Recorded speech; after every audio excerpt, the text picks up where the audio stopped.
ओम श्री परमात्मने नमः। श्रीमद्भगवद्गीता अथ पंचदशोऽध्यायः।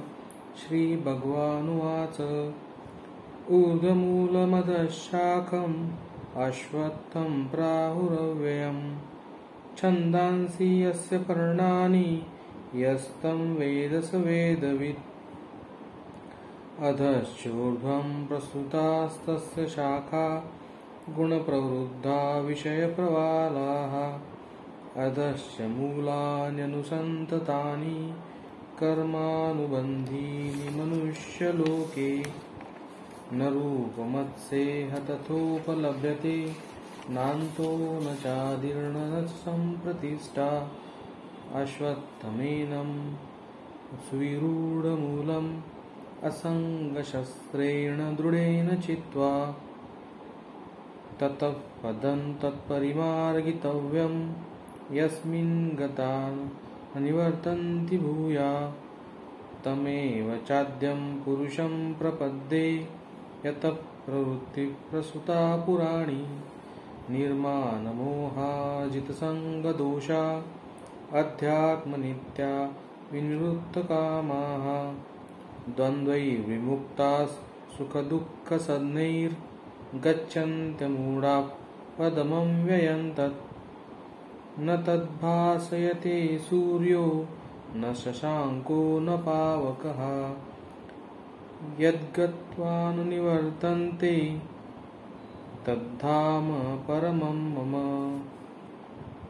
ममैवांशो जीवलोके जीवभूतः सनातनः। मनःषष्ठानीन्द्रियाणि प्रकृतिस्थानि कर्षति। शरीरं यद्वाप्नोति यच्चाप्युत्क्रामतीश्वरः। गृहीत्वैतानि संयाति वायुर्गन्धानि वाशयात्। श्रोत्रं चक्षुषं स्पर्शनं च रसनं घ्राणमेव च। अधिष्ठाय मनश्चायं विषयानुपसेवते। उत्क्रामन्तं चितं वापि भुञ्जानं वा गुणान्वितं। विमूढानानुपश्यन्ति पश्यन्ति ज्ञानचक्षुषः। यतन्तो योगिनश्चैनं पश्यन्त्यात्मन्यवस्थितम्। यतन्तोऽप्यकृतात्मानो नैनं पश्यन्त्यचेतसः।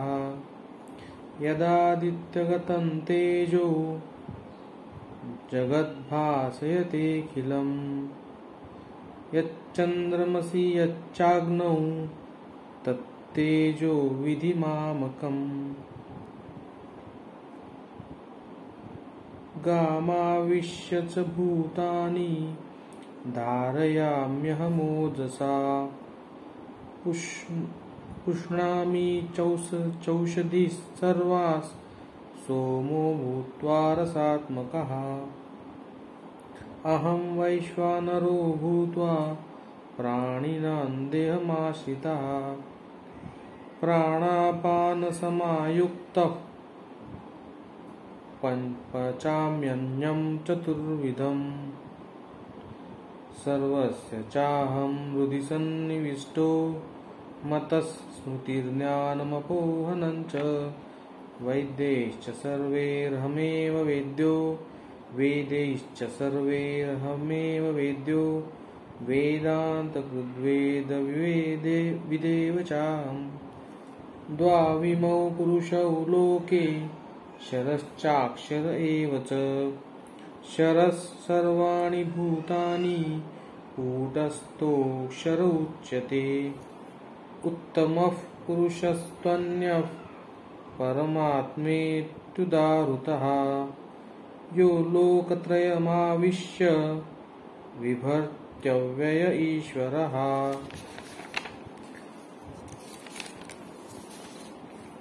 यस्माच्चरमतीतोऽहम् अक्षरादपि चोत्तमः। अतोऽस्मितलोके वेदे च प्रतितः पुरुषोत्तमः।